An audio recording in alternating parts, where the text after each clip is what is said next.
Hey everybody, it's Bust with Battles with Bust number 130, and today we're going to be doing battle with LeBlanc, Ash, Darius, Sejuani.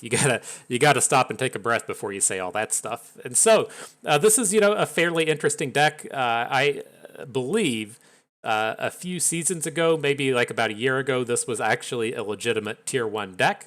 We were busy playing Expedition back then, so I wouldn't really know, but I think at one point in time that this thing was actually the real deal. As we look at it kind of now, this is a deck that I think could be pretty successful in best of 3, but not really so much on the ladder. And so I haven't really taken the time to put together a video on this, but the thing with this deck is it's extremely good against Bard Illaoi. And so if you kind of keep your tabs on the meta, you should be aware that Bard Illaoi is currently running at like 30% played up in the Masters and High Diamond meta.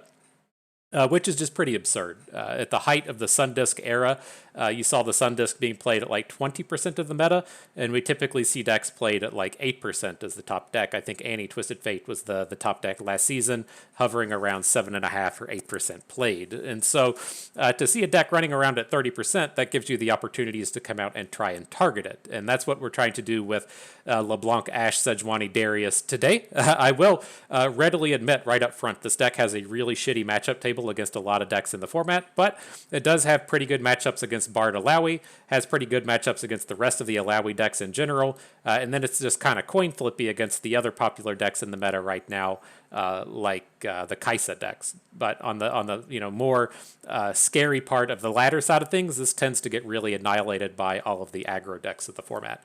But to kind of cycle back to the concepts of Bard Illaoi, this is pretty strong against any of the Go Tall decks. So like Bard Illaoi, it's pretty strong against like Renekton, it's pretty strong against Fizz Riven. Any of these decks trying to just kill you with a big single unit, you do have the opportunities to go LOL, it's a flash freeze, right? And that's why this deck has really kind of risen to prominence over the past few days, is the access to flash freeze, Three Sisters, Ice Veil Archer as means to get some frostbites on your opponent's big unit, and then we also have the Ash and Sejuani up in the champion zone. And so that's what we're kind of like keeping in mind, is how do we shut down those decks with frostbites. You can't really just play frostbites. They don't do enough to the board, right? It's kind of the same problem that you see with Yasuo, to where if you stun a unit, that's great. It wasn't really enough to end the game, though, so you need to have some other kind of abilities to be using with it. So here, we're going to have access to the Calling Strike, which lets you basically kill anything,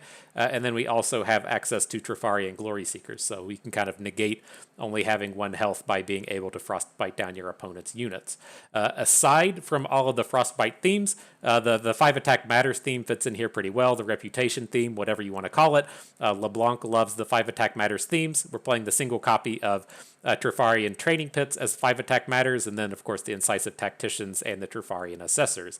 The one thing I will say about this 5 attack matters stuff is I see lots and lots of people playing the full 3 copies of Trifarian Training Pits. That's just way overkill. You basically lose every game that you draw 2 of these, and you'll lose a lot of games that you draw 1. There's a lot of times where you just can't get this thing on the board. And so you have to be like really careful with this thing, and we're just trying to take the safer route with the Incisive Tactician. And so before we jump into the games, the last few notes I wanted to make is this is a fairly mid-rangey style deck. We're not doing much aggro stuff in here. We're not going to curve out Omen Hawk into Trifarian Glory Seeker into Avarosian Trapper and be like, LOL, here's my aggro draw. Just doesn't happen. This is a board control deck. We're trying to get control of the board. We're trying to get tons of stats on the board with our Yetis and with our Avarosian Hearthguards, and then finish out the game from there. And so I have already made a little bit of note of the things like the Training Pits and the Incisive Tactician, but we always say with all of our decks, how do we either overwhelm, rally, or elusive, right? If we've gained control of the board, how do we actually close out the game? And that's how we do it here, is the Pits and the Tactician giving us the rallies, and a little bit less so Darius and Sejuani providing some overwhelms. But hey, this is what we're doing battle with today. Let's go ahead and see if the price has been paid. I think it hasn't. We have to pay the pay-to-win price here today on something. These cards are all so bad that it feels like it's been a while. You see Flash Freeze in there, the Trifarian Assessor. We got lots of options today. Who plays these cards? Whispered Words. Oh my goodness. Well, amongst all of this, I'm just going to go with the Trifarian Assessor. It feels like it's the most on-theme kind of one. She has the 5 attack matters attached to her. She's going to draw us a bunch of cards. She's a unit, so our opponent gets to enjoy it as well. I feel like that's a pretty good target for us to hit. So, welcome to Premium Land Trifarian Assessor. Let's head back to the front page, get ourselves into battle with the 4-champion Frostbite. What are we doing? Play. There we go. All right. Battles. Let's see if we face a little bit of Bard Illaoi. It's so tough to try and target decks. Like, I don't even really like targeting decks in best of 3, but we'll give it a shot here today. I think it kind of depends on where you're at in the ladder, right? If you're at like Diamond 1 or Platinum 1 or Gold 1, you tend to face a lot of currently meta decks to where it's probably pretty okay. And then if you're at the bottom end of the rankings, like a Diamond 4 or Platinum 4, Gold 4, Bronze 4, whatever, you tend to see a really wide swath of the meta because people are having funsies because you don't have that ladder anxiety that comes with losing matches. And so we're a little bit in the middle, at least in terms of our stats right now. I think we're in Platinum 3, and so I think we'll be seeing kind of like a mix of meta and off-meta things. But back to the match itself here, I thought this was going to be more along the lines of an Annie deck. You do see a bit of, say, like Twisted Fate, Misfortune, still trying to take advantage of the big landmark and then taking advantage of Riptide Rex. And so it would be like the Tybalak Riptide Rex combo, but not playing with Annie. I thought that's what we were going to see here, but no, this is just the classic aggro deck here. It's going to give us a smashing. This is pretty painful. I can't imagine your win rate is above like 5% in games where you take a full 6 damage from Legion Rearguard. So we'll keep trying. We aren't going to give up on it, but I feel like this is pretty bad. Got to get adjusted to the kitties here. She's trying to come hang out.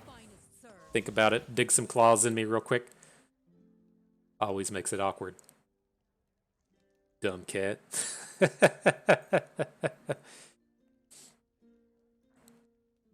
All right, but this is what I'm mainly talking about when I was going on and on about the Trifarian training pits.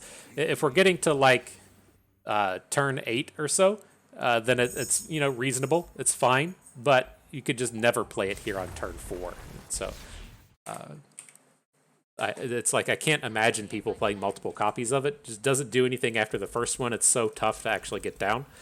As you can see there, it's completely dead. But again, not surprised to lose that match. We're pretty polarized in what our matchup table looks like. And so playing against Noxus-based aggro is going to be bad. Playing against Elise-based aggro is going to be bad. We need to be other mid-range decks or things like Bard Illaoi. So let's see how this one goes. This was the matchup we were trying to target today.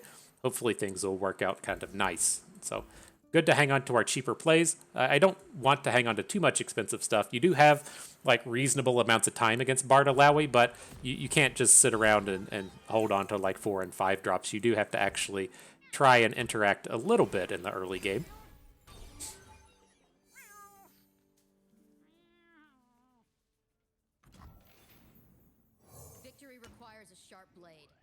Victory requires a sharp blade. Man, I miss these Trifarian Glory Seekers. This was one of my favorite cards in Expedition. It's kind of a non-factor in the lands of Constructed, but there's so many great combos with this thing, with giving it quick attack and getting into a lot of battles. I miss you, girl. we had so many fun times together, and then we haven't been hanging out since the Expedition breakup.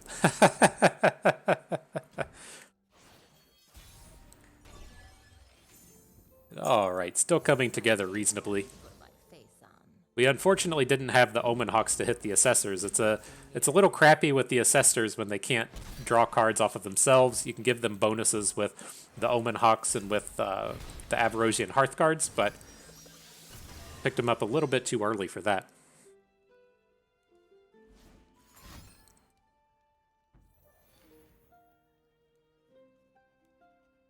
Let's go ahead and protect our LeBlanc. It's tough to get really strong Troll Chants out of this deck, and so basically trading a Troll Chant for a Tentacle Smash here while getting a little bit of Tentacle value. Kind of nice. LeBlanc now wins this fight. Also helps upgrade her flip ability. She's going to flip on this next attack.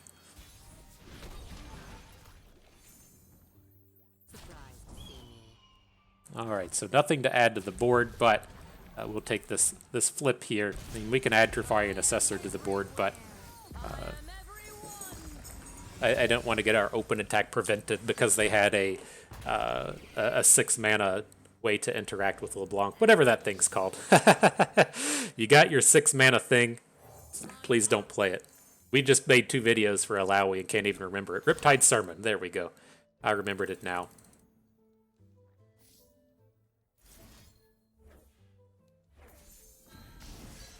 All right. Well, we've got the ultimate counterspell to the Tentacle Smash. Apparently, let's get him out of here.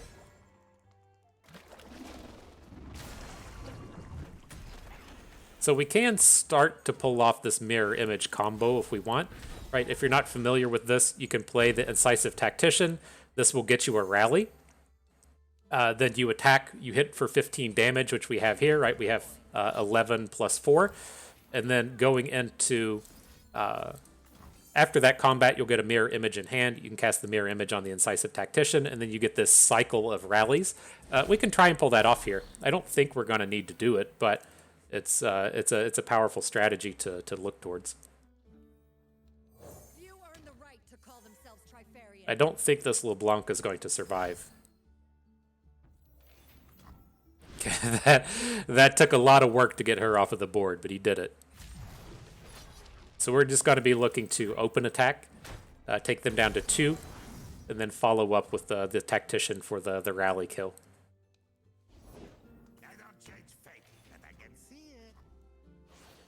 Does this change anything with the Fortune Croaker? Probably. We're like 1 mana short of popping all of this off. Let's just play it a little safe with Sejuani.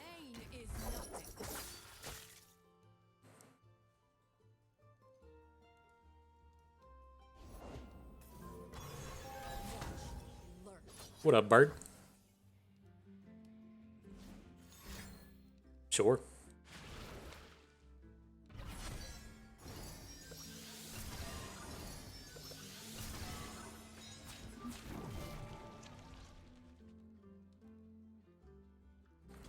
So what do you think? This matchup has felt pretty good, right? The Troll Chants were nice to shut down the Tentacle Smash. He lost a lot of tempo in that sense, but you can kind of see where if they're trying to build up a tentacle or get a tentacle working, you have all these Frostbites to shut it down. And then if they can't stop your stats on board, then you can just build these big incremental advantages. A family of fools makes a circus, not a kingdom. Where are we at? You going to flip Sejuani? She can flip this game.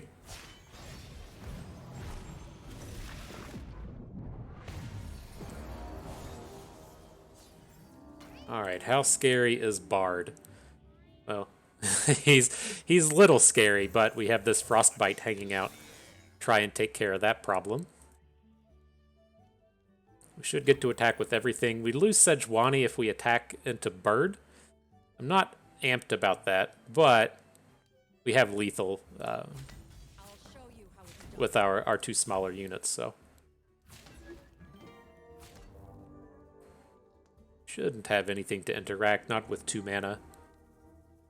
You need to be putting Bard in front of Sejuani to get that prevent. But yeah, that felt pretty good. That's what we were going for, right? I'm glad we at least got to play it once, just to say this is how it is.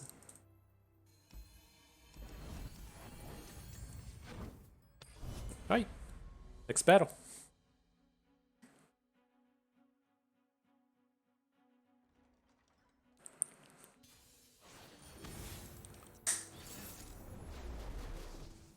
Evelyn? Do people still play Evelyn? Have people not realized that Evelyn's not a very good Legends of Runeterra card? I feel bad. I feel bad. It's like I wasn't so much worried about this with Jen, but I was worried about it with Bard, as to their Runeterra and ability, whatever this thing's called, how you do the deck building thing. She's like really limited because only a small like 60 card set worth of Husk cards exist. And then like how much are they really going to support this in the future? Like, right, I can see Chimes getting support in the future because Chimes are just kind of like the reverse of Puff Caps and the reverse of Flashbang Traps, right? Boons are going to be a thing in the game, whether or not booms are chimes. Boons are chimes, the time will tell, but like seeing Husks still in the game, I don't know about that. And so Evelyn was kind of strange to me. I was also surprised to see Bard not say boons, but Victory requires a sharp blade. anywho, let's see what we can do here. This should be a pretty telegraphed troll chant. It either is or it isn't. We're still going for it here. Try and get this nice 2-for-1. This is the thing we always try to go for in our like Darius Nar style decks, is playing a 2-drop into a 2-drop into a troll chant. Good enough here. GG.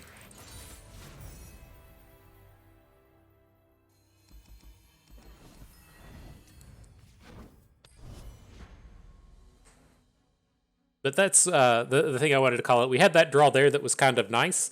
But to me, the difference between, say, like Tokens in a deck like this, right? Tokens was extremely good at beating Talia Lysandra.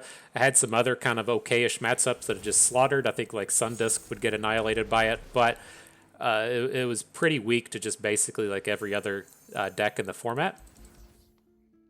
And but at least with Tokens, you do have those like really aggressive draws to where if your opponent stumbles a little bit, then you still just blow them up. So if we're playing against Heimerdinger Jace, and they have a weird draw to where they have like a Mystic Shot and a Tech, but they don't have the 6-cost spell, and they have like a expensive champion draw and stuff. They can definitely stumble in the early game, and you're just like LOL 1-drop Diaz, Azir, Blade Dance, and like you just crush them out of nowhere. This deck doesn't really have that potential, right? We're out here dropping Omen Hawks, and we're doing some stuff like that, but we can't just say, like, here's this sick curve, enjoy. We got this sick curve, apparently, but it's a little bit tougher to get those big draws here. All right, looks like we might find ourselves playing Whispered Words. Not really looking to just drop an Ice Veil Archer for nothing.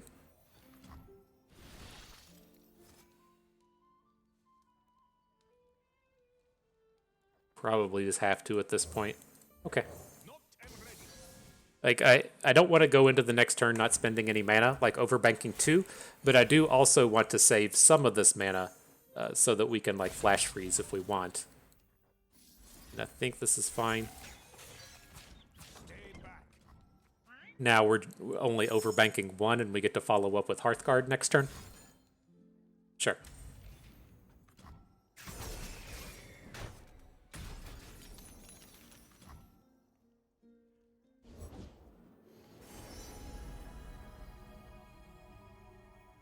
If it's a people problem, I'm your man. What up, Ridge?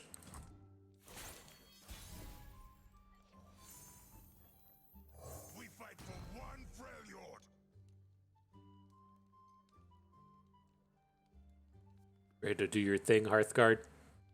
Maybe you need some more. You need some more buffs.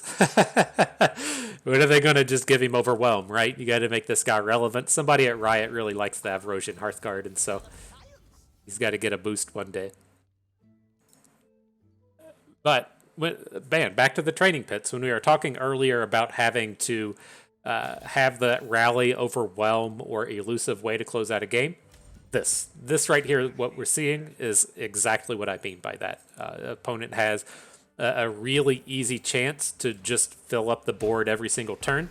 It doesn't matter if we have a board full of 10-10s. Opponent's going to fill their board up and stop our damage. And so you have to have those ways to where you either overwhelm through, or you rally. So if we attack, we kill a bunch of their units, then we get to attack on the next go around.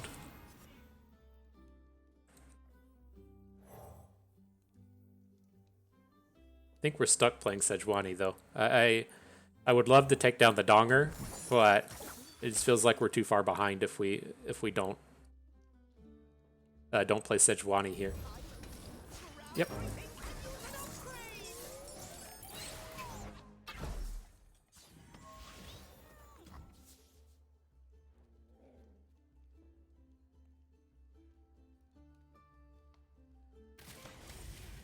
We can take this one. We have some frostbites to shut it down if we want, but I'm not quite ready for that.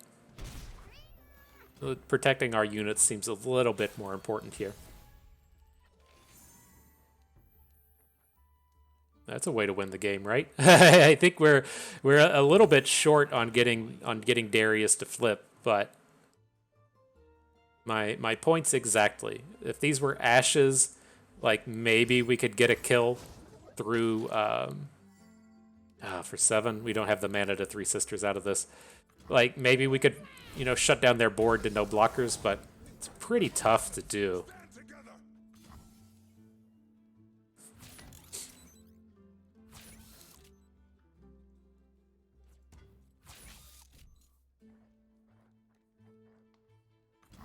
Okay. Then, we could have looked to save our Hearthguard, but I think we need to save our Frostbites for these bigger plays. We're kind of running out here quick. Reckoning has some potential. Oh. How bad did that get? Not too bad. The big thing with the Reckoning is it should let us get the Donger off the board. Keep his value trains from happening.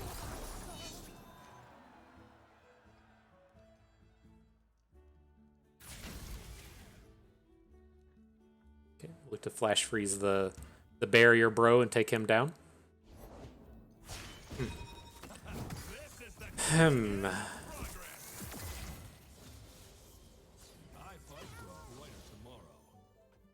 Alright, probably just dead here. We can take 12 from Jace Florbegon. We died a Mystic Shot, but we have to have something go right.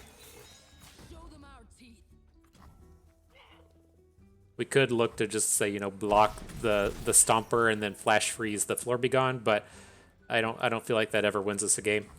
If we get Mystic Shot, we get Mystic Shot.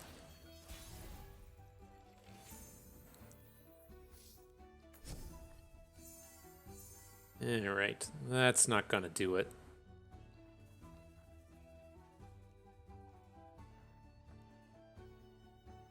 These units are all so bad at attacking in the face of a 5/5 Jace. GG, my dude.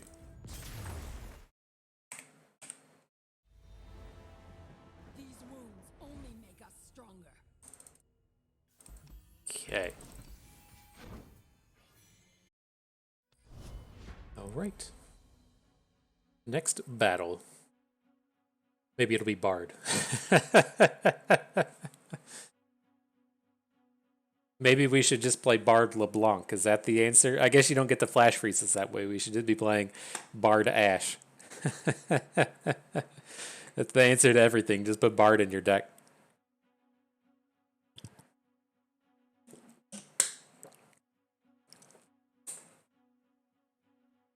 I'm curious how they could ever tone down Bard. I'm sure he's on the radar of things that need to be fixed a little bit.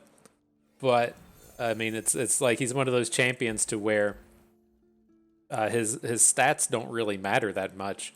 It's all in his ability, and so I wonder if there's a way to ever kind of manage that.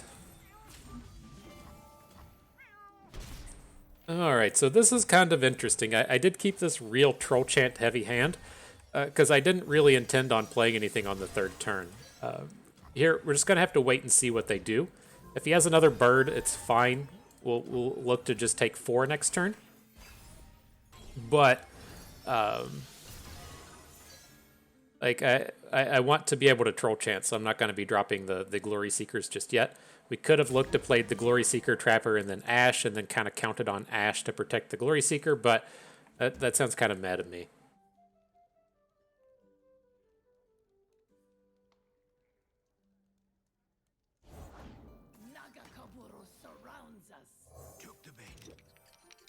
Get the big girl out here.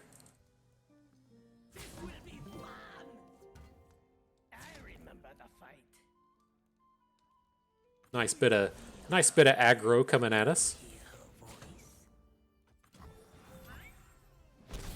No need to troll chant though. We'll save that for later. I'm looking to we can still just add Ash. Attack with Ash. She'll frostbite the Sea's Voice, and then we can kill it with a Calling Strike. But now, do things change since we picked up the Yeti? Probably. We can still play Glory Seeker, Yeti, and then maybe Troll Chant if we need to.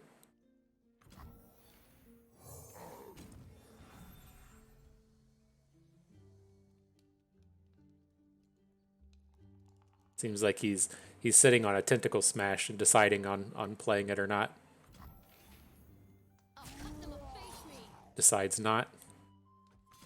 Okay. Not attacking with the Trapper. It's just too obvious that shenanigans are afoot, and I don't want to just get like a one-card Troll Chant, so we'll hold on to it here.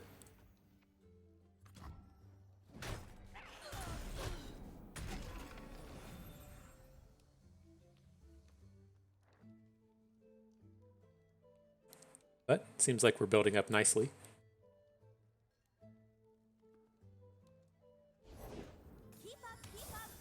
What up, Zap? Oh man, is this guy gonna be playing Grumble Slugs? Yeah, my people know what we're talking about. You get that Grumble Slug out here, he's ready to party. So this is kind of scary with the Zap. Like they do have paths to victory here. Ideally, we'll just get to like Ice Veil Archer plus Calling Strike it. I'm not opposed to just like Troll Chanting, boosting something's health, and then Calling Striking it that way. So let's see what he's up to.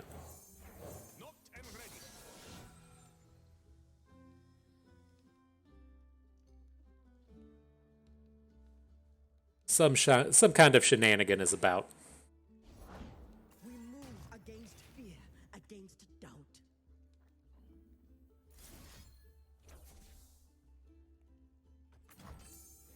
Okay.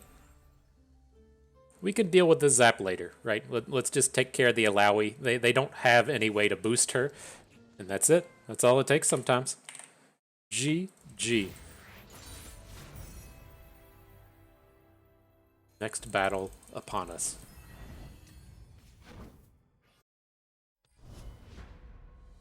Right.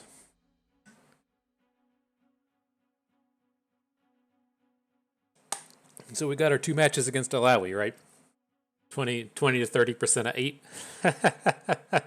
We hit there. We'll see if she turns up more commonly or not, but we got a couple in.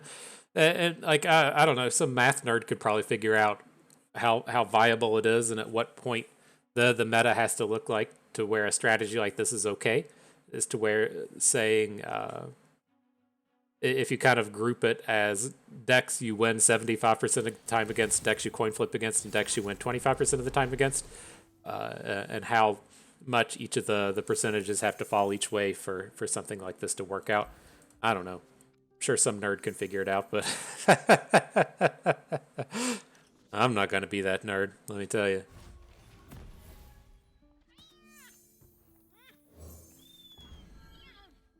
Right, up against the old Mono Kaisa Shurima, if you will.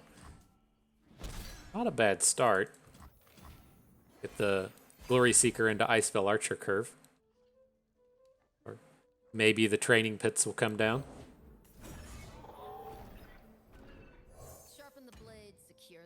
Kinda awkward, not gonna lie. It turns out frostbiting Petricite Broadwings doesn't do that much, and so a little bit of a problem coming from our friend here, but let's see what we can do.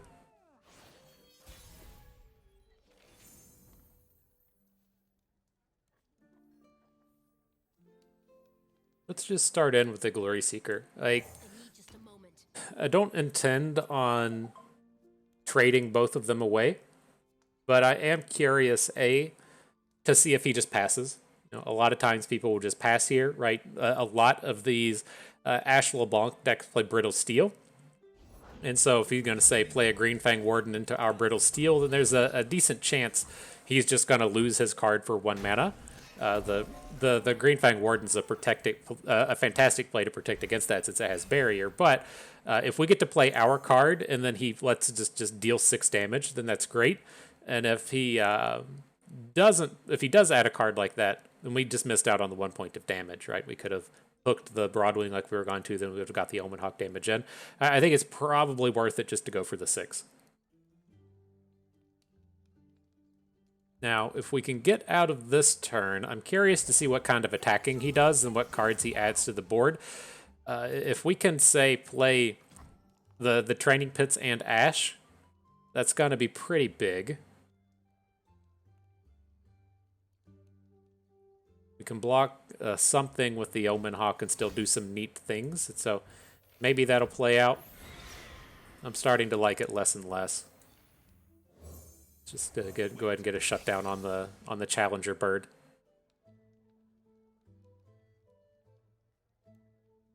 Ready, boy? I'll protect the villages. Okay. I guess he already has his scout unit, right? He can just use the Valor to shift abilities to Kaisa. He doesn't really need that dude anymore. Makes sense. All the world on one arrow. Let's see where this gets us.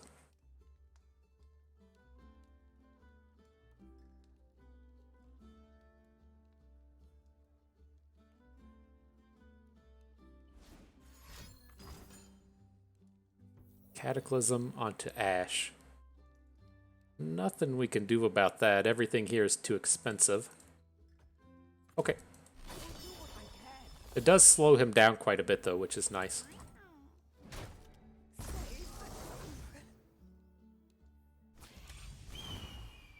Get him, little bird. Yeah, you gotta help level up our Sejuani.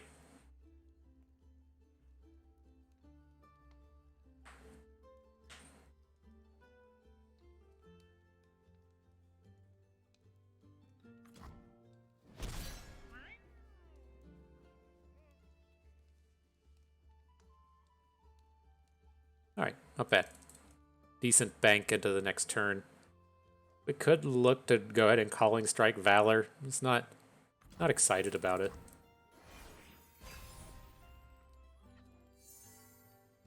Here's Big Boy.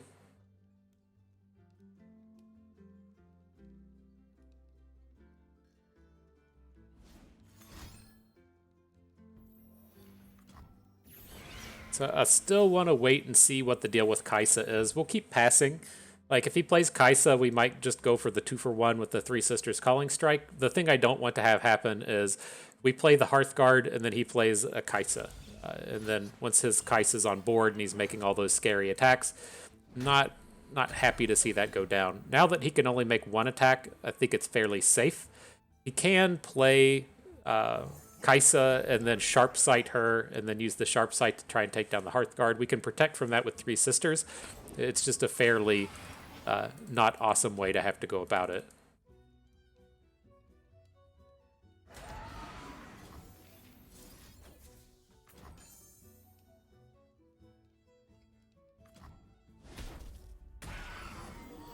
Okay, let's build up. This is at least this is the time where you can Training Pits, right? We're getting here to the end game. We'll have the 7 mana next turn, so we can like Training Pits and Trapper if we want to. Right, you just can't be playing this thing on turn 4. Oh, feels reasonable here. We'll start with the pits and see what happens. We may not add in the Trapper. I'd like to add in the Trapper, but if he drops a Kaisa or something, then we're kind of limited in what we can do. Okay.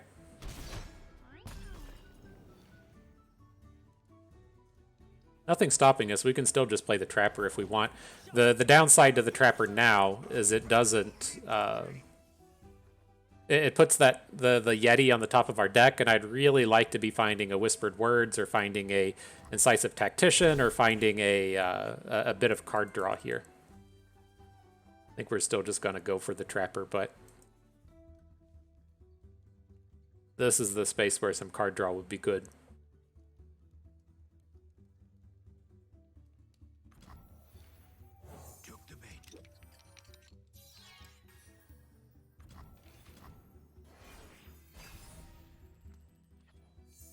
And we drew him right away.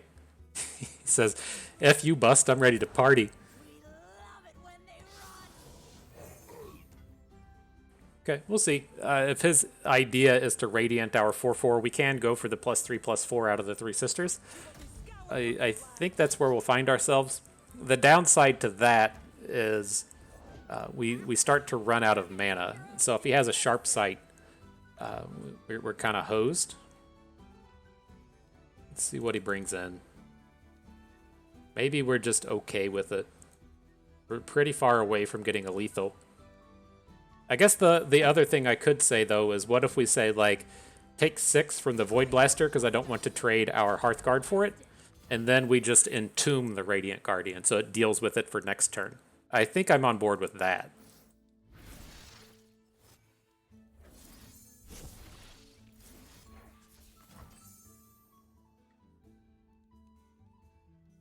We don't have to worry about stuff like single combats or quicksands or whatever really shutting this down. And we're looking to have access to the Three Sisters, a big attack. We'll get the rally off the training pits. I think I like this a lot more. Timely Troll Chant. So if he puts his 4/2 in front of the Trapper, he puts his 6/6 in front of our 6/5, then the Troll Chant takes this combat down.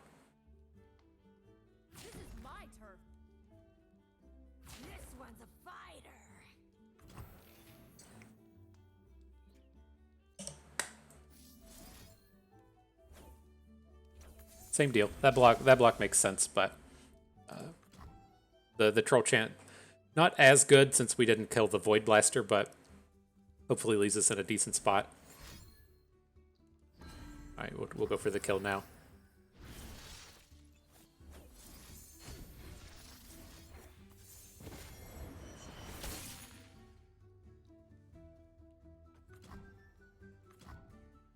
All right. I assume that'll be enough to close it. You could play like a unit and a Concerted Strike or something. Like Kaisa Concerted Strike would probably be pretty bad. We'd still lethal through that though, right? We have 5 damage over here to the left.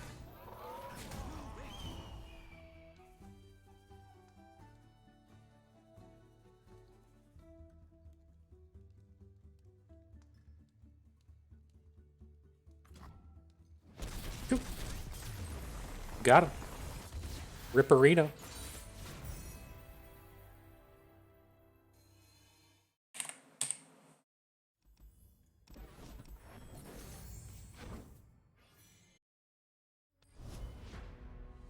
All right.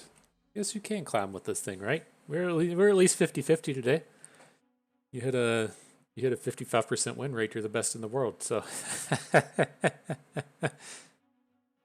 That's wild. That's wild how that stuff works. Like if you ever think of like these big tournaments and stuff, I know back in the day, like in terms of Grand Prix with Magic, that would be what would essentially be a seasonals now. Is like you didn't have to qualify to play in a Grand Prix, but if you were going to go and spend like $80 to play in a Magic tournament, you were probably at least like decent at the game, and then. You know, you still have the kind of randos that just show up because they played a lot of Gauntlet and got lucky in a couple of games. And so it feels like pretty similar, especially after you've gone and won through like 6 or 7 rounds of Magic. You're at a pretty decent clip of decent players. And so back in the lands of Grand Prix, I forget how it worked out, but I think like LSV was the number 1 in the world in terms of... I think he had a day 1 win rate at like 75%, and then a day 2 win rate at like 60-some%, like 66 or so. And it's just like it's phenomenally huge, right? That's a gigantic amount of winning that he was doing. But if you think of like you're going to one of these events and you have to go 7-2 in your first 9 rounds, and the best player in the world is only winning 75% of their matches, like they're not even going to make the second day with that high of a frequency. And so, it's tough. It's a tough world out there, is where this is getting to in terms of if you want to do well. If you have a 55% win rate, that's good. If you have a 55% win rate in Masters, that's exceptional. And so, it doesn't sound like much, but it is. I assure you. That's all you need, right? My assurances.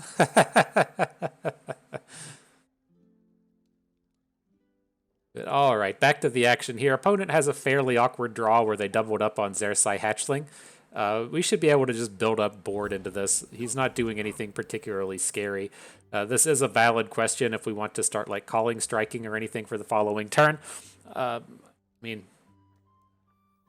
leaning towards what happens if we just say like Ice Veil Archer this guy, calling striking. We don't even need to do that. Let's just go ahead and calling strike. He can't combat trick out of this.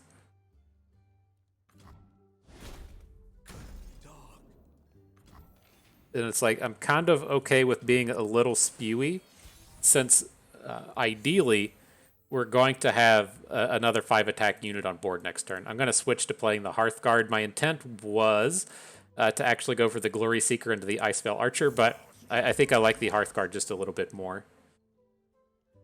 Right, with this board, you're never going to catch a Kaisa. Like, I get that he just played Kaisa here, but we're never going to say play the Glory Seeker, play the Ice Veil Archer, and then just get Kaisa, right? And with him having the Hatchling on the board, our Glory Seeker is just never dealing damage. So this looks good. We're in a pretty powerful spot now. She's one away from evolving.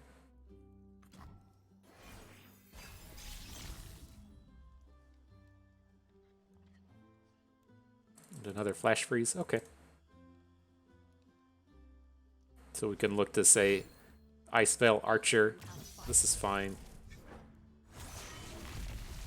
We could pop the spell shield. I was gonna say we can lead with Ice Veil Archer and then end up playing a big unit. Since he just like goes for the big open, I mean, I think this is a safe amount of damage to just take.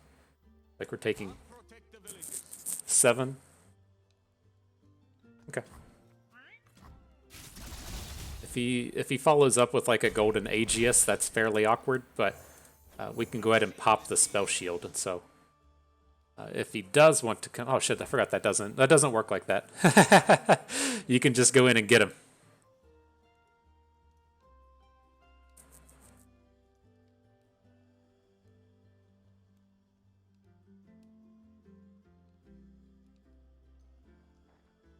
Get the spell shield. The Ice Veil Archer isn't a circle ability, right? So you can go through the shields. Is he still going to do it? Is he still just going for the reins?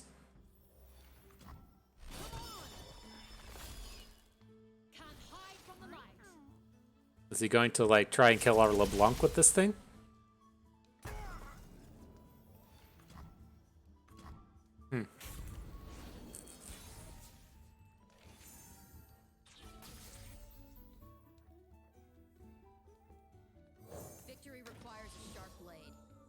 Right, we can definitely get on board. Not too worried about anything they're bringing down here.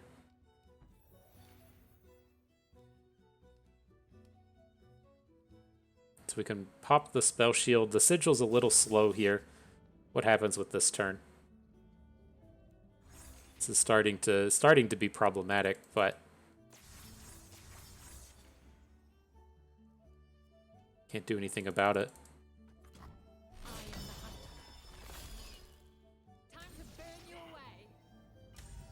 So, I mean, do we ever want to just drop the Sigil of Malice now so that we can get a pop on this spell shield? We're losing a ton of shit this round. This is actually really painful.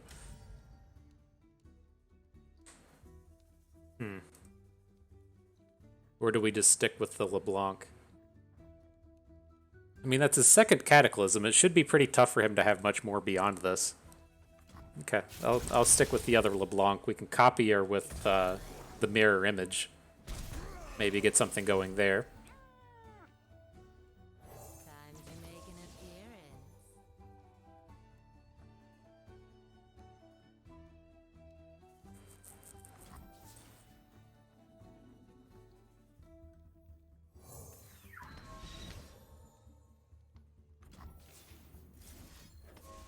Alright, so if he has like a concerted strike for the Havadals here, that's going to be fairly devastating. But I think we're okay. He has to do something, right? Bird?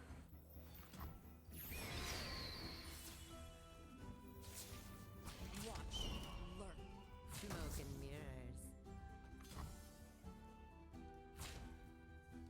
Back in your hole.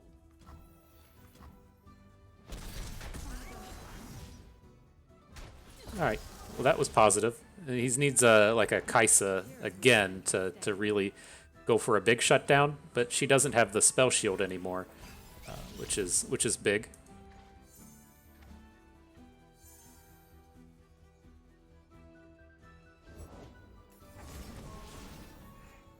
How bad is this dumb shit?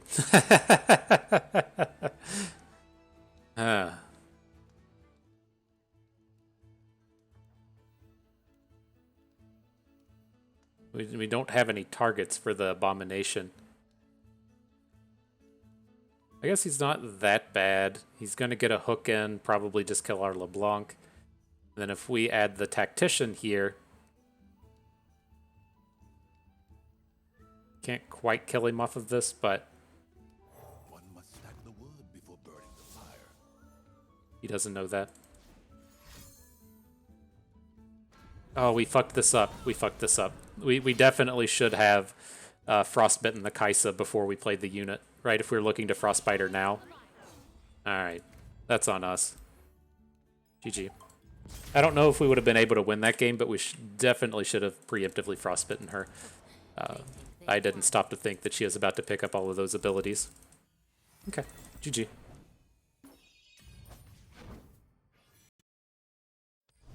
Alright, final battle. Let's get down to business, down and dirty. Feeling it. Oh, and I forgot to mention, I did need to come out and say, I'm going to be doing some traveling in the next week. I'll try to mention it over the next couple of videos in case you don't watch them all. Fucking idiot, am I right? But I'll be traveling, and so I'm going to try my best to kind of like preload a bit of content for while I'm gone, but I don't really like doing that a whole lot. I'll probably do a little bit, but not the entire time's worth. And so if it gets to there being like 3 and 4 days of no videos going up and you're like, OMG, is Bust dead? Probably not. Say like, OMG, did Bust quit the game? Did he have some kind of mental breakdown? Probably not. Just doing a bit of traveling, and I don't intend to make videos while I'm out. And so if I get to it, great. If I don't, I'm sure there's some other fantastic YouTuber you can go out there and watch. Make your day. They probably don't have the dopest references and this old man knowledge that I'm able to give you, but it's better than nothing, I guess. All right, back to the action here. Final battle up against the People to be. the flimsy Bengals deck. The flimsy Bengals, everyone's favorite NFL team. Like the created cards kind of deck. I haven't been. I followed a bit what's happened with this thing in Constructed. I don't. I feel like people are moving too far away from playing Yordles and Arms style decks, and I think that that's probably not the way to do it. And so I was pretty happy just playing the Yordles and Arms style deck, and then having the focus boost your units kind of thing, and maybe just like a little bit of generation. But I felt like the Poro Cannons and the Boom Baboons and the Flame Chompers were enough to not need all of that extra stuff. All right, though, this is pretty painful now.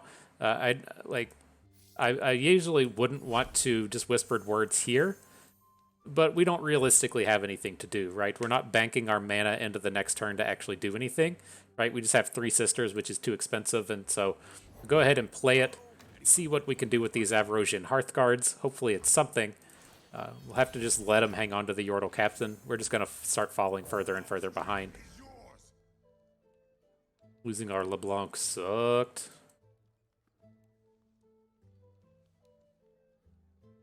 He's about to switch to this space to where, I guess if he, as long as he's not making Poros, then we're okay. This other stuff is fairly manageable. The Poros, though. The Poros are what'll get you. Especially if they're getting +1/+1 from the captain. It's a people problem. I'm your man. But again, this is that kind of like classic spot against these value-generating Bandle City decks or decks like the Sundisk, to where we can sit here and throw down Hearthguards and more Hearthguards and Assessors, and we can attack and win every combat, but our units need to deal damage to face. I'm actually very surprised he didn't block there. He's not playing Yordles in Arms, so at best he's going to be dropping the +1/+1 on our team next turn. That's a healthy chunk of damage, I guess, but feels a little preemptive. We might have to just start like 3 Sistering stuff to be safe.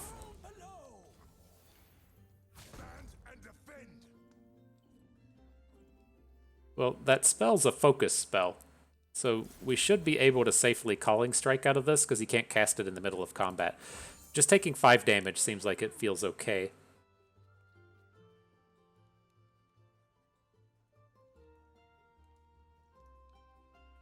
Not gonna 3 Sisters Flash Freeze for 3 damage here. I mean, maybe that's the play. Just to all out stop the damage, but I think we probably need to get a little bit better board than doing something like that. Ambush. Jesus. Okay.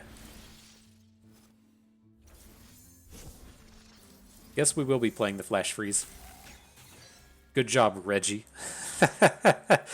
Is that generated or is he playing that? Where's the ambush? Can we not tell at this point?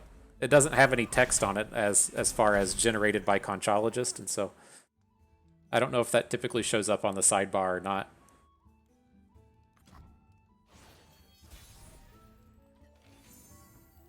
Alright, well, we got to get on board. This is the space where attacking with the Avarosian Hearthguard probably is not ideal. They have a very easy time just refilling their board, and we're probably going to need it to block.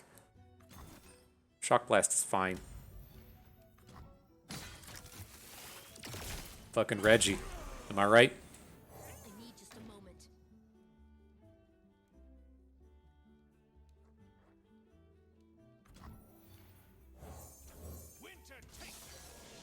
Okay. And then again, I don't intend to attack with the Iceveil Archer. I want to get the hook into the Conchologist. We'll offer up the good attack with the Trapper, but trades here aren't what we're really looking for. Yep.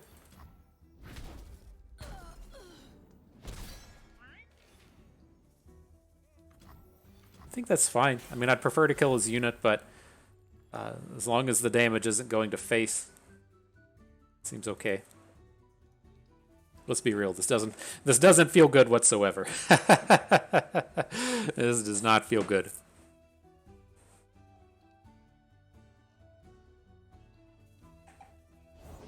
A quest? Leave it to me. The War Mother will unite us all. Just waiting on that Poro Cannon to come down. Okay, good job.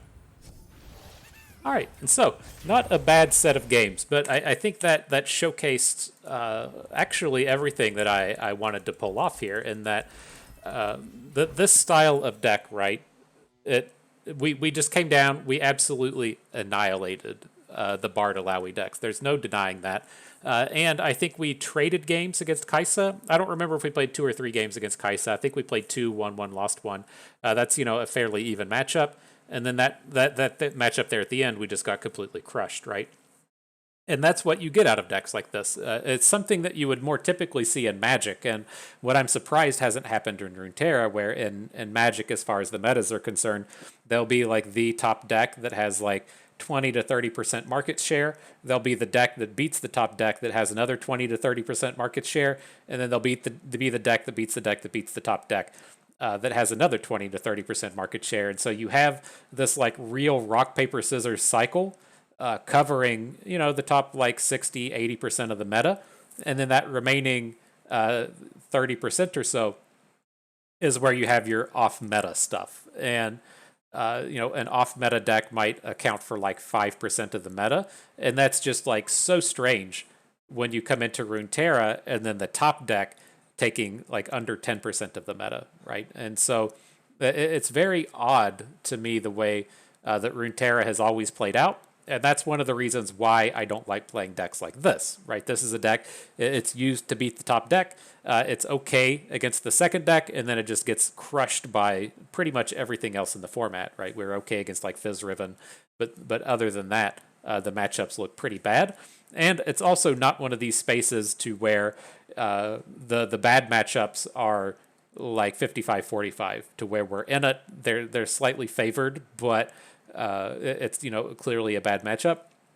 These are like 75-25 matchups and 80-20 matchups and 30-70 matchups, to where they are crushing us or we're crushing them. And so like I personally don't like playing into this kind of style. I don't think that the decks you're good against are here in enough volume to target the decks, or to just auto lose to the weaker ones. But it is ultimately a very viable best of 3 strategy. And so if you want to go into best of 3 and say, okay, today I'm going to beat Illaoi, I'm going to beat Renekton, and I'm going to beat Fizz Ribbon, right? If you say, okay, I want to beat those 3 decks, if I face a lineup that doesn't have one of those decks, fuck me. If you do have it in your deck, fuck you, right? It's very easy to do that kind of thing in best of 3. And so I don't like this deck as a ladder grinder in that sense. But if we are playing in these matches and we're playing against Illaoi 25% of the time, Kaisa 25% of the time, then the other stuff maybe about half the time, then this could work. Pretty much anything on your way up through the ladder is good enough to just climb. You'll do okay. Typically people that are seeking out YouTube content on how to get better at the game are the kind of people that are going to grow and be strong anyways. And so yes, you could climb with this regardless of what the matchup tables look like. But with the idea of something like, how do I get to the top of the ladder, or how do I get to the next step a little bit easier or something, I don't think this deck is really it. And so I don't know what it's missing. I know that I just don't like playing it, and that's part of it. It's just not something that stylistically I enjoy. And I don't think it's good in terms of its matchup table.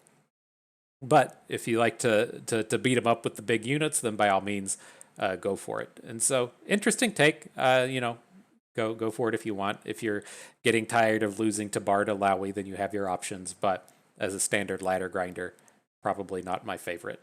But nonetheless, that is going to do it for us today. I hope everyone enjoyed the video. Hope you maybe learned how to put all of the champions into your deck.